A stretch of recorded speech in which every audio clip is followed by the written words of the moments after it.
Did you know that you could take a bag of cranberries and turn it into both jelly and preserves? Welcome to the Salted Pepper, where we cook for real life using real food and we keep it real simple. Today's recipe couldn't be easier, and you do not need to know how to make jelly. You don't need a thermometer. You only need a pot that will come to a boil. So whether it's in the Possible Cooker Pro or on the stove, you are golden with this recipe. It is super easy and it takes about 30 minutes. So let's get into it. First thing I have here is 12 ounces of frozen cranberries. They could be frozen or fresh. It makes no difference whatsoever. These are still frozen. I just rinsed them off. Perfectly fine either way. We're gonna pour them into the pot.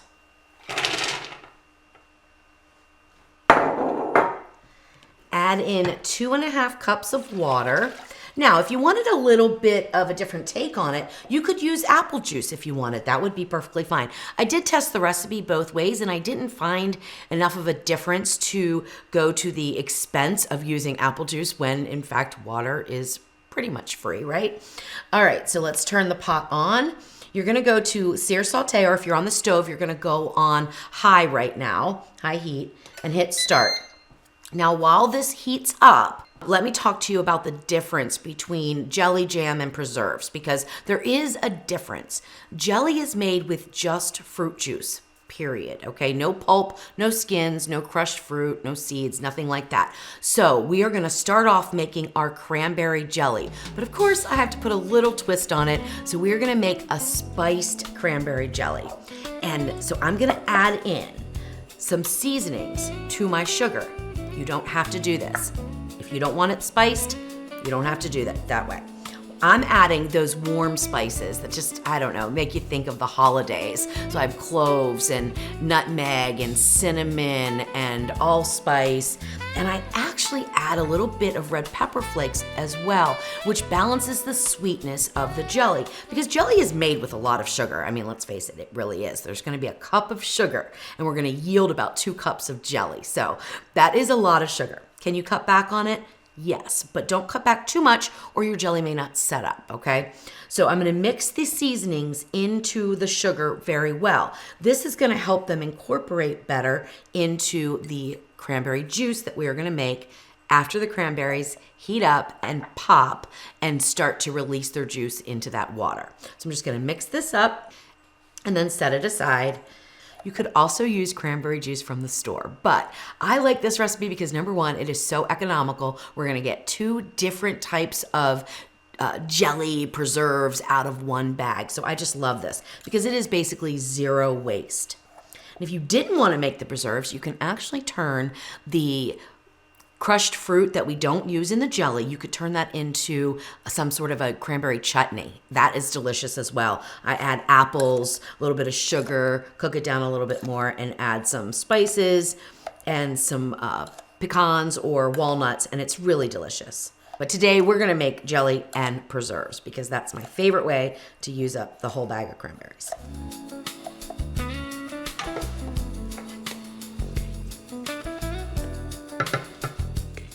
Once the cranberries start to pop and release their juice, you're gonna reduce your heat down to medium. Now the Possible Cooker Pro only has high and low, so I go on low. Then I let it simmer for about 5 to 10 minutes. You can put the lid on or you can leave the lid off. Now, one thing I will say is we don't want too much evaporation. So if you put the lid on, you're gonna have less evaporation. So if you are the kind of cook that likes to leave your kitchen even for 5 to 10 minutes because you do something else and then you might get distracted, and of course that is me, put the lid on, okay? That's going to keep some more liquid in the pot because you won't have as much of that evaporation.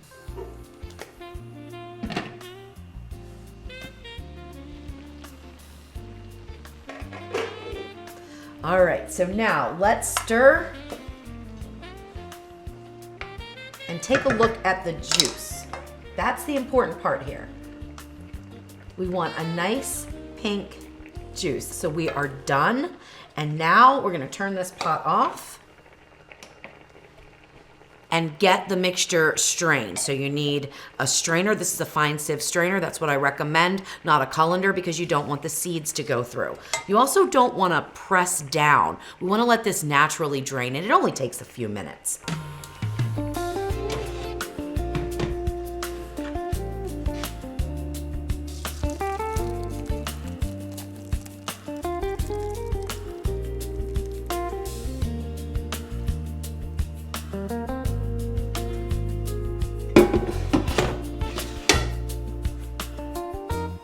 Now our goal is to get 2 cups of cranberry juice out of this. If you are short, just add some more water. It's going to be fine. It will not dilute it too much, I promise. While this strains, I'm gonna clean the pot out because there are some seeds and a little bit of pulp and things in the pot. We don't want that in our jelly. Now, will it hurt anything? No, but since technically jelly is just the juice, I'm gonna go ahead and clean it out. Once this strains, we're gonna make our jelly.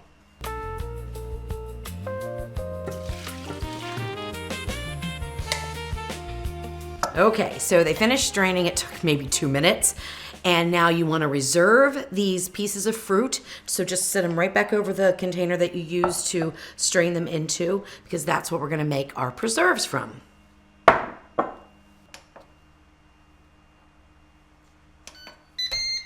Turn your pot back on high or medium-high heat, either is fine, and then we're going to add in some pectin. Now the order of ingredients is sort of important, so you want to add in the pectin plain to the cranberry juice that we have here before you add the sugar in. The reason is when you have a real sugary type of syrup, which is just water or liquid with sugar, the pectin can start to clump and not really dissolve well. That's gonna leave clumps in your jelly. So do it this way using powdered pectin. Liquid pectin is different. I don't personally use it. You can, but you're gonna have to look up what the substitution is, because I don't think it's not equal amounts.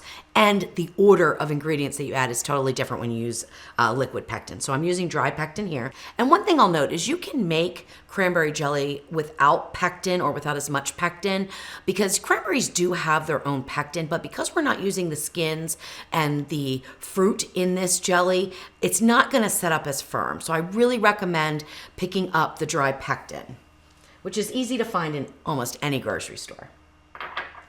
So add that in. We have our pot on. We're going to stir this to dissolve it and bring it to a boil. Once it starts to boil, we're going to add in our sugar and spice mixture, and then we're going to cook it and we're going to stir until it reaches a boil that cannot be stirred down. Now you can use a thermometer if you want. I don't bother because making jelly is super easy. You can go by looks and you'll know that it's ready when you cannot stir down the boil, and I will explain that and show that to you in just a bit.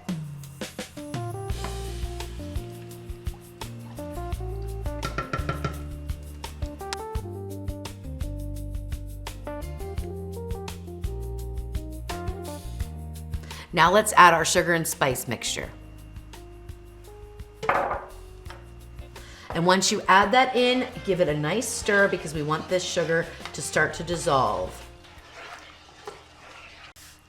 All right, so our liquid has come to a boil. Now let me stir it, because remember, we want to bring it to the point where the boil cannot be stirred down. I guarantee you I'll be able to stir this one down. And what that means is the boiling goes away.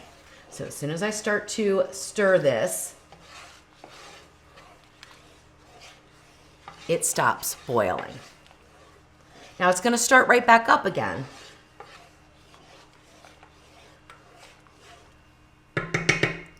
But we are not ready, okay? You'll see the difference a little bit later.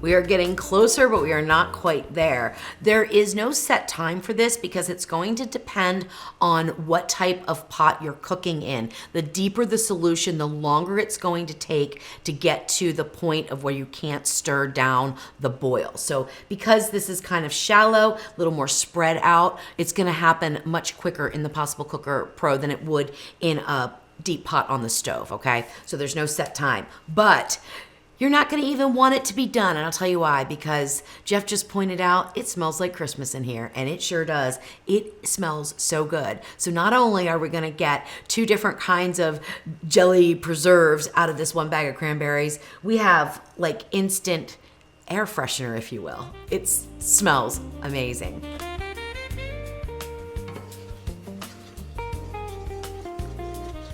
So the bubbles, the boiling liquid, it's pretty much spread across the entire top now. It's not quite at all the edges, but pretty much. So now's a good time to stir and see if we can get the boil stirred down.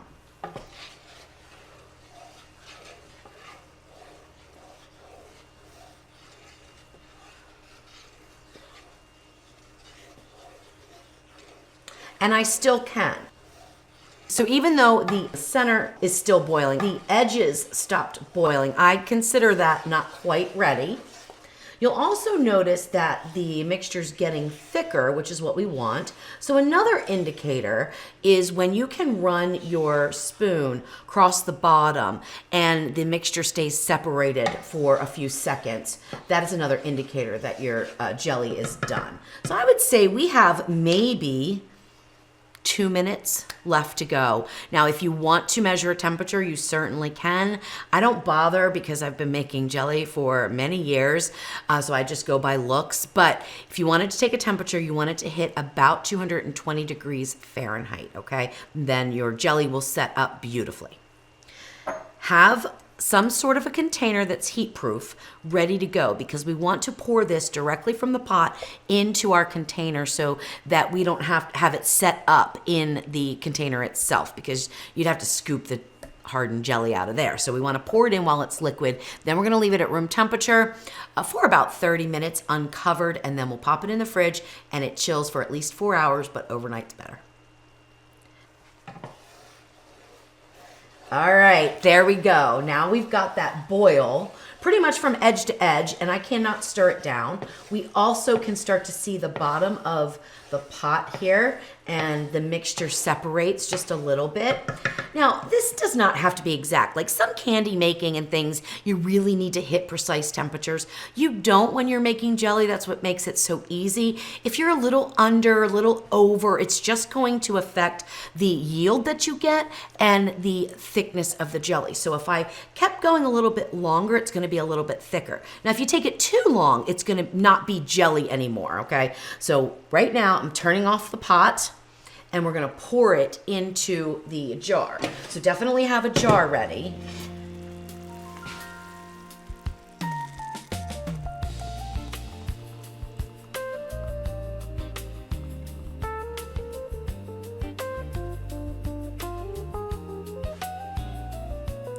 Now this yielded a little bit less than the batch that I made last night. Usually I get about 2 cups, which is 1 pint jar.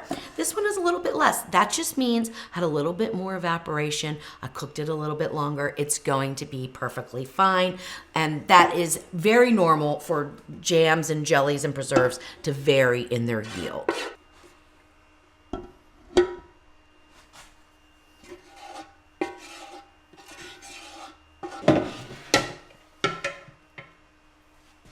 All right, there we go. Now I'm gonna leave it uncovered, and I will show you, make sure I have, this is the preserves, this is the jelly. So I will show you the difference between the one that I made last night and the one that we just made here today. And it's about 1/4 cup difference. So that's not usual, so probably because I was chit-chatting on the video, I just let it go a little bit longer than it probably needed to. But anyway, it's all good. It's going to be perfect. Set that aside. Let it cool at room temp for about 30 minutes before you put your lid on. Then you can put it in the refrigerator. And we can move right on to the preserves. So we have our cranberries here. We need 2 cups of water. And I like to just pour them right over the top here. I just think it kind of brings out a little bit more of the cranberry juice.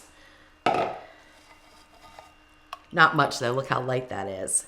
That's fine though, because the base of this is really our fruit.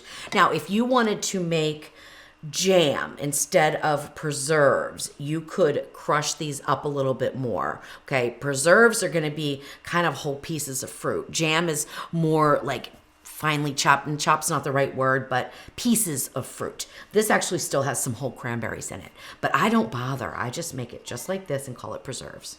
So put that right into your pot. Pour in your liquid, and I buried my spoon. Don't do that, because now I gotta fish it out, but you know, it happens. The water's not hot, so it doesn't matter. I'm gonna use the same spoon, same pot, don't need to clean it. We're good to go. We're gonna get it on high, and the process is pretty much exactly the same.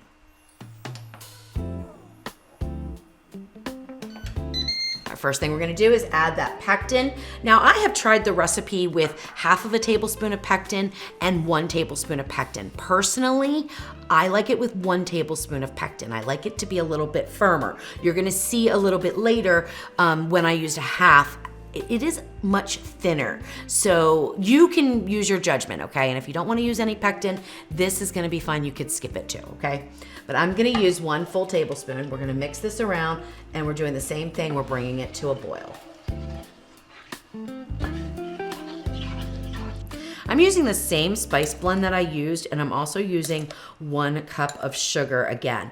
The recipe that I made last night, I used 3/4 of a cup of sugar because my sugar container was empty and I didn't feel like refilling it, so I just skimped a little bit. I think that's also why it's a little bit looser, but use your judgment on that. It's your preserves. You can make it however you want to make it. You can also do lower sugar pectin, which I don't usually keep here, but you can get that and then cut your sugars quite a bit when you use that type of pectin.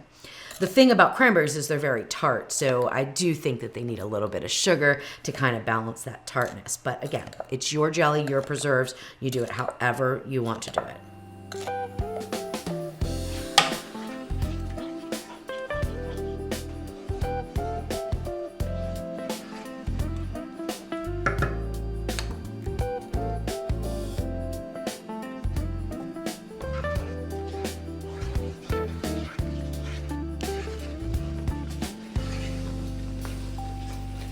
Okay, this time it is boiling even as I'm stirring.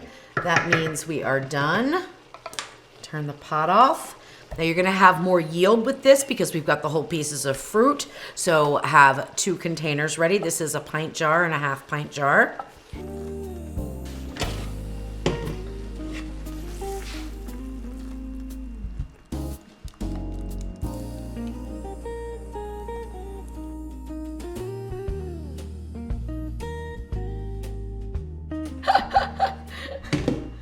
Okay, so look, if you happen to make this and you're filming a video, don't put the pot in front of your face where you can't see, or you're gonna have things spill down the side. So let me do this the actual way that a home cook would, and that is to spoon it out or ladle it out, all right? Let me clean up my mess. I'll finish putting this into the jars and then I'll show you the end result.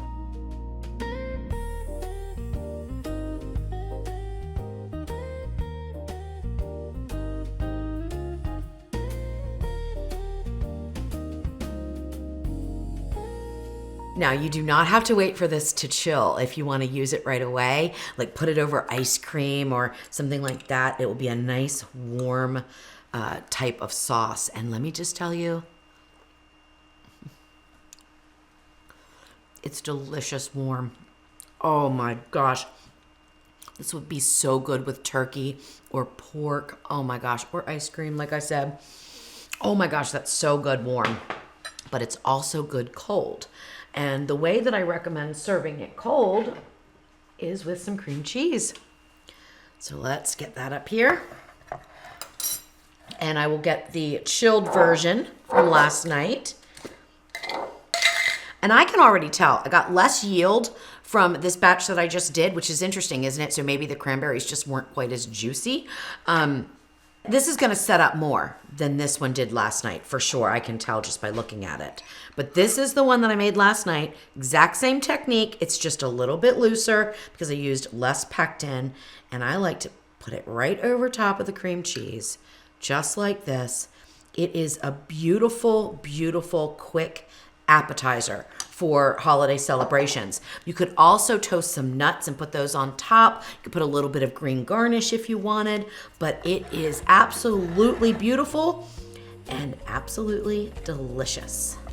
Let's get a little bit here. Put it on your favorite type of cracker. I happen to like a butter cracker, like a Ritz or something like that when I have this type of a appetizer. And then give it a try.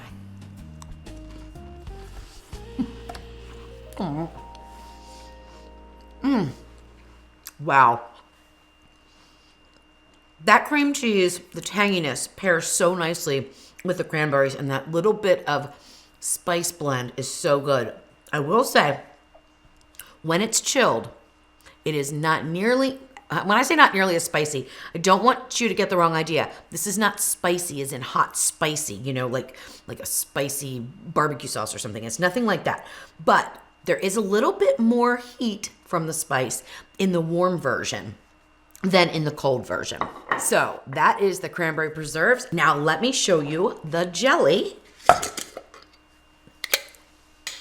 And for this, I'm gonna use a lightly buttered, lightly toasted bagel.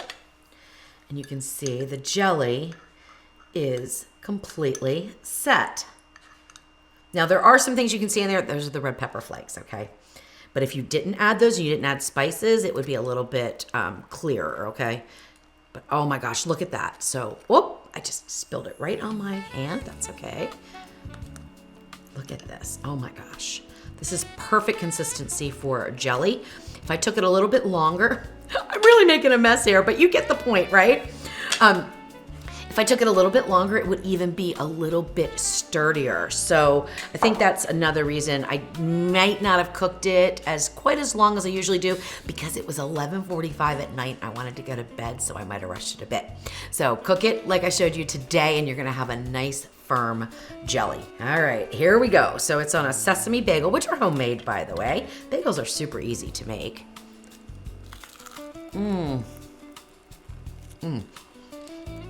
And it's the perfect bagel, if I say so myself. Chewy. Oh my. Okay. I don't even know what to say right now.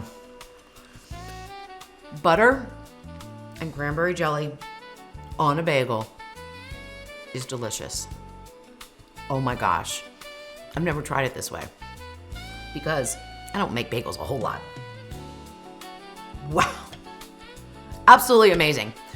1 bag of cranberries, 2 different types of jelly spread. Let's just call them spreads, okay? 2 different types of spreads. You can turn it into all kinds of appetizers, or just to put on toast or your bagel, or of course your holiday table as cranberry jelly, because I guarantee you that even if you don't like the can variety that comes in the store, you are going to like this one. It is so much better. So skip the can, make your own. It's super easy.